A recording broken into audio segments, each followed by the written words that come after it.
परभणीतून गंगाखेड तालुक्यातून वाहणाऱ्या गोदावरी नदीपात्रातील पाणी पूर्णपणे आटलेलं आहे।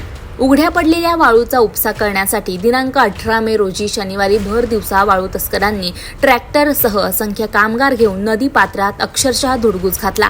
महातपुरी येथे अवैधरित्या वाळू उपसा होत असल्याची माहिती मिळाल्याने कार्यवाही करण्यासाठी निघालेलं पथक महातपुरीच्या दिशेने येत असल्याची कुणकुण लागताच वाळू तस्करांनी ट्रॅक्टरसह नदीतून धूम ठोकल्याने पथकाला रिकाम्या हातानं परतावं लागलं। अधिक माहिती याबाबत अशी की गेल्या वर्षीच्या पावसाळ्यात अत्यल्प पर्जन्यमान झाल्याने तसेच सध्या कडाक्याचं ऊन पडत असल्यामुळे गंगाखेड तालुक्यातून वाहणाऱ्या गोदावरी नदीचं पात्र पूर्णपणे कोरडं ठाक पडलेलं आहे। नदीपात्रातील वाळू मोठ्या प्रमाणात उघडी पडल्याचं चित्र सगळीकडेच पाहायला मिळतंय।